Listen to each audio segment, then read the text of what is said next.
Welcome to Spain, welcome to Marbella, and most importantly, welcome to the sacred celebration of love and marriage between Carly and Chris today. Friends and family, you've all made the effort of travelling to be present in this ever so special moment, and taking the time to do so makes a statement of love, support and goodwill. So thank you on behalf of this couple. Could we take a moment to think of those friends and family who could not be with us today for the wedding? With special thoughts for the bride's dad, Howell, and the groom's mother, Carol. We have a photo of them here today. We are gathered here today in an ancient and universal ritual to participate in the holy and binding union between a man and a woman very much in love. As the legal paperwork was completed on the 21st, you will today be committing to each other with vows and rings in front of you, their friends and family as witnesses. And it also gives Chris 2 wedding anniversaries to forget. And you think I'm joking.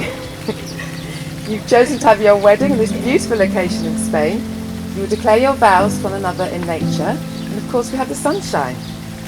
I ask you all to listen carefully to their vows, to hear and to remember them. By sharing their commitment, by sharing their union with you all here today, they hope to strengthen and to establish it. So the love they have for each other and the love they have for all of you is in harmony.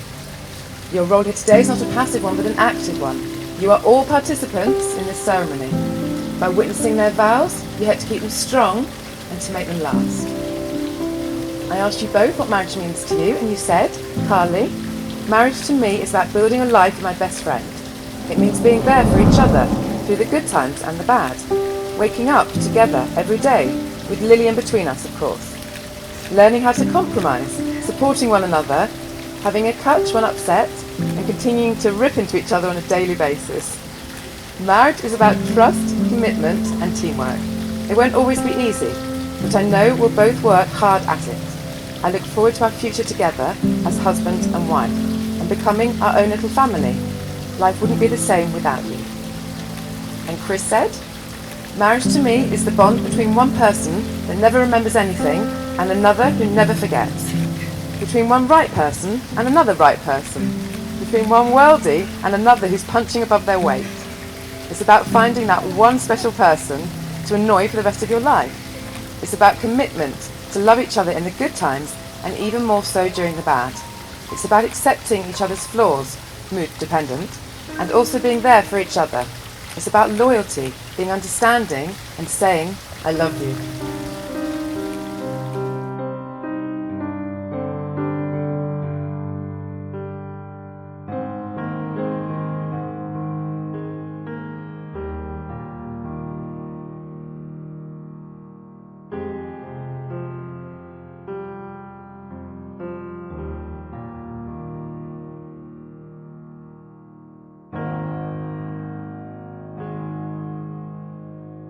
Will you, Chris, take this woman to be your wife to live together in marriage? I will.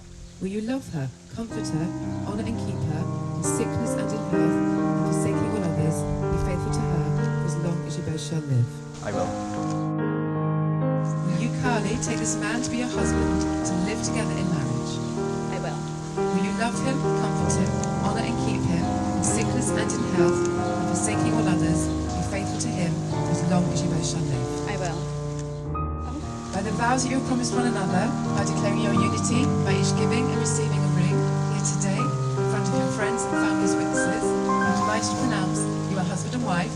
You may kiss your bride.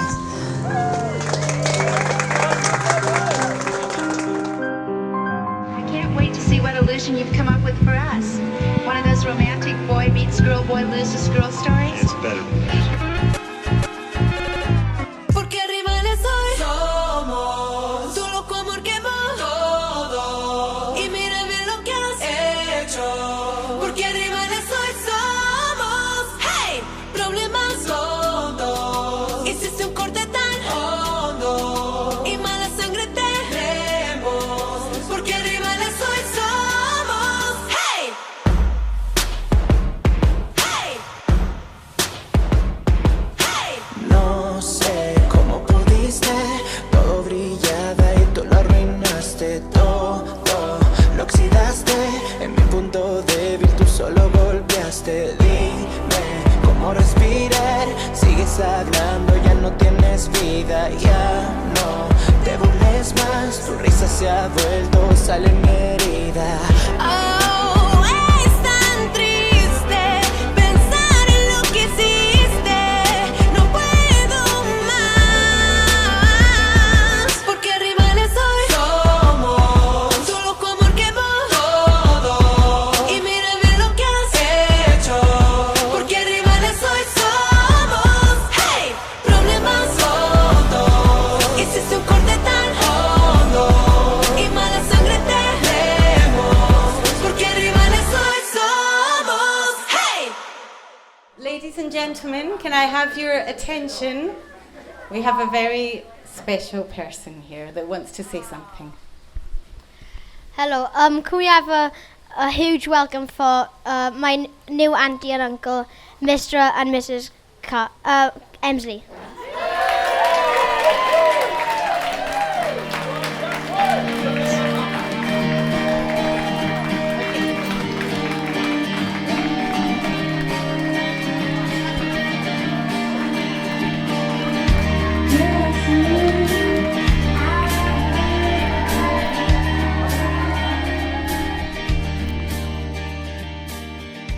For those of you who don't know me, I'm Daniel. I'm Christopher's brother-in-law. I'm his sister's husband. And there's been a few speeches articulately presented, written well thought about, and really touching. But I'm going to be honest, I haven't written a speech. I haven't got something in front of me apart from a few notes, because it's been a tough thing to pull together. Christopher's already mentioned, we're like brothers, we're best mates. I've been a little bit of a father figure in some respects, so to stand here today is quite an emotion for me, and a huge honour on this wonderful day in this stunning location to say a few words here on behalf of Christopher's family. Being able to walk Carly down the aisle today was one of the hardest things that I've had to do, to give my sister away to a Swansea lad. was tough, if I'm honest. But you know what they say, keep your friends close, keep your husbands closer. But in all honesty, jokes aside, I'm really happy to have Chris as a brother-in-law who's been nothing but a gentleman to my sister. And how you do it, mate, I honestly don't know. Well done, Luke, without notes. Really impressive. I've got my notes, just in case. But firstly, I'd like to welcome you all here today to be what's a wonderful day so far, and hopefully you're going to enjoy celebrating for the rest of the evening. I know I'm going to. Chris? Chris is over there. Oh. Me. Oh. Don't you forget about me. Don't you forget about me. Hey.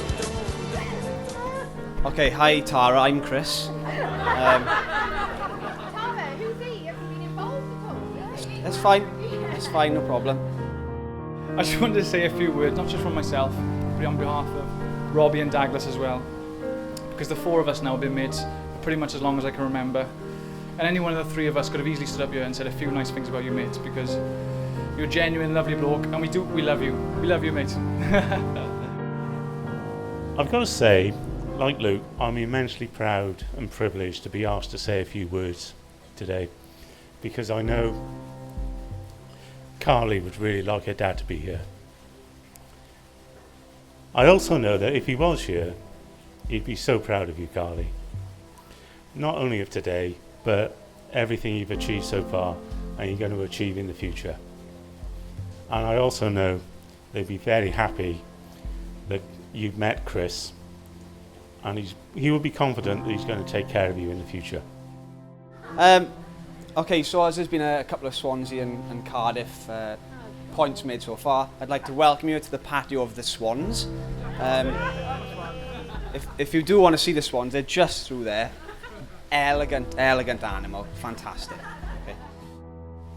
23 years ago, I just met Jane and we were going on our first date, and I'd gone to pick her up and she was late as always.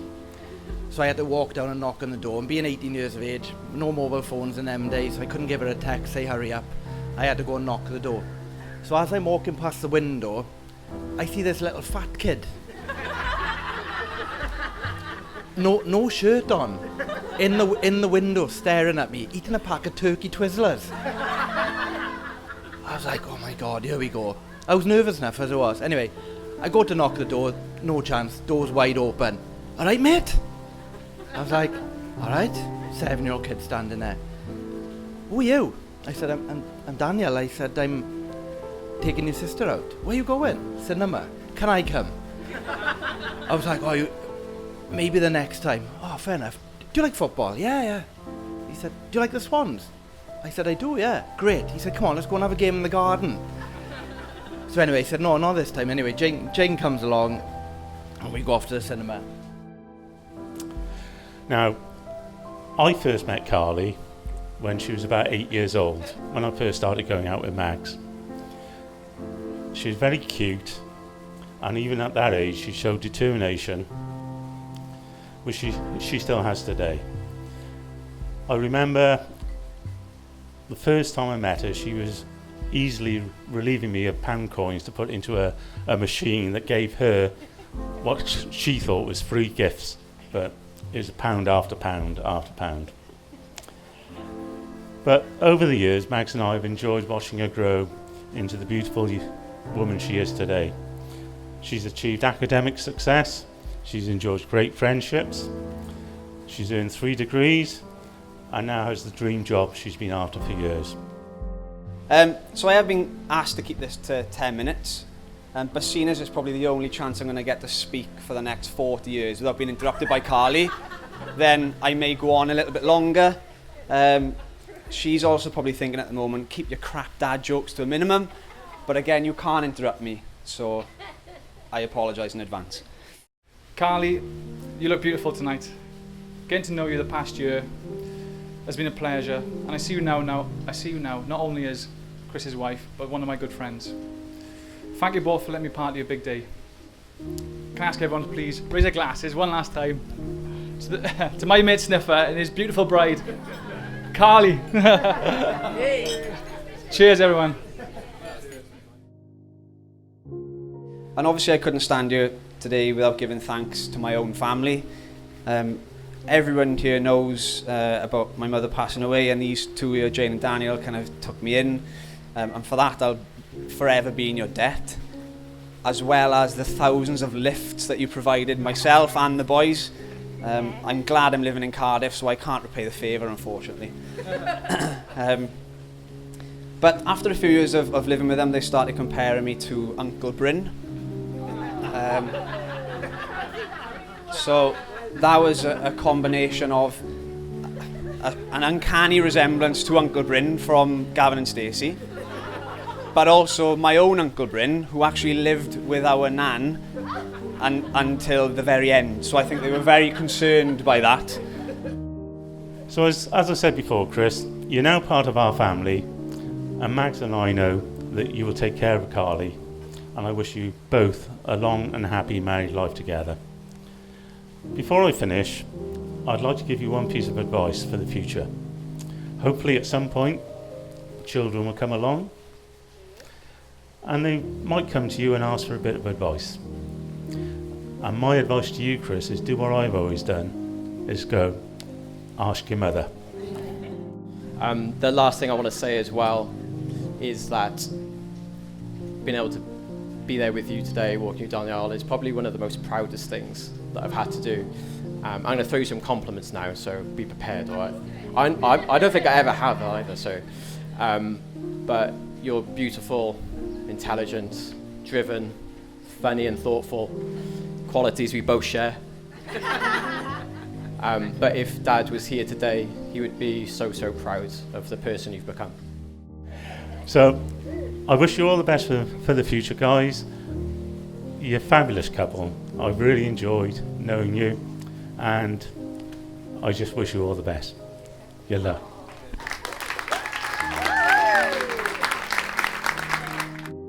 We've got a little one over here who would like to say a few words. Welcome to the family, Auntie Carly.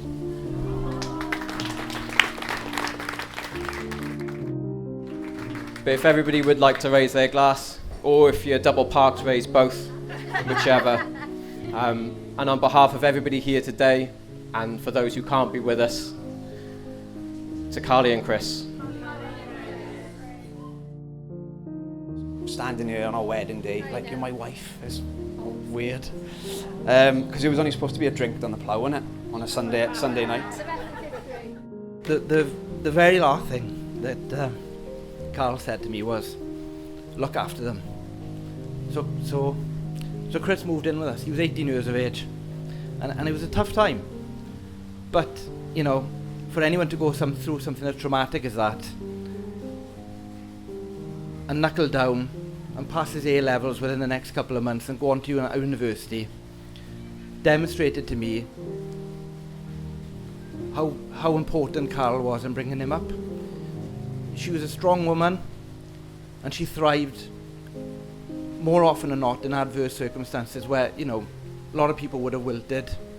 And I think that Christopher learned a lot from her, and to achieve as much as he has, and to go on and achieve the career that he has, and to build those friendships, and to have the experiences he's had before, and particularly in the last 5 years with Carly, is a testimony to how important she was in those 18 short years. And she might not be here today, but I think it's important for us all to remember how important she was for Christopher's life. So thank you, Carl. To everyone here today, like I said, you mean so much to us, guys. So to everyone here today, and the people who are not, we love you so much. Thank you for being here. Cheers.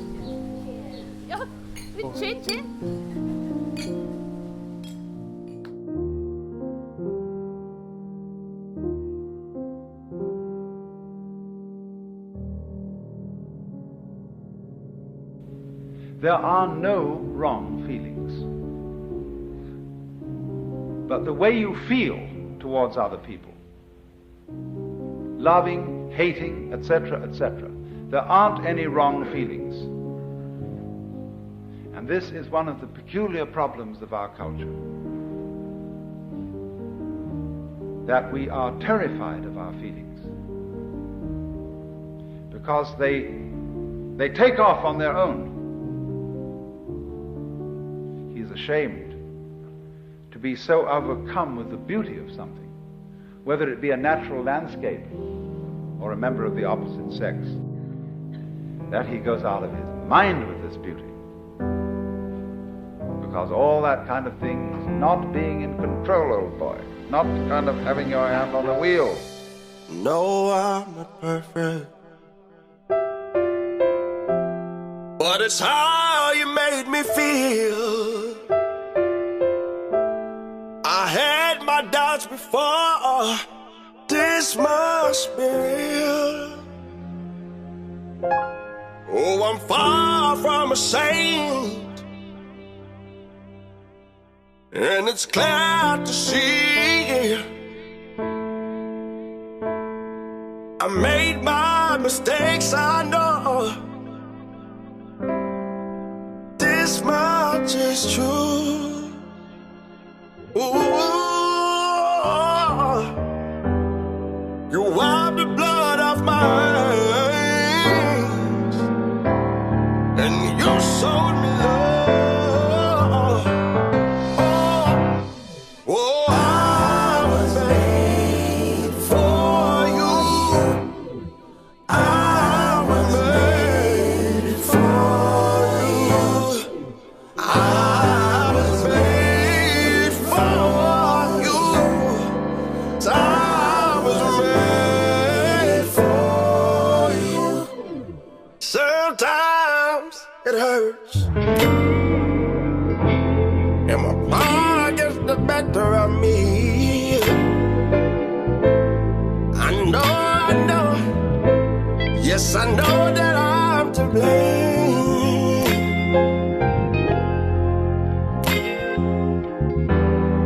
You wiped the blood off my hands, and you showed me love.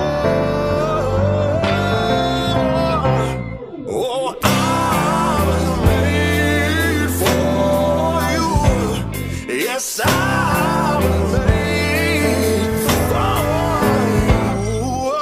I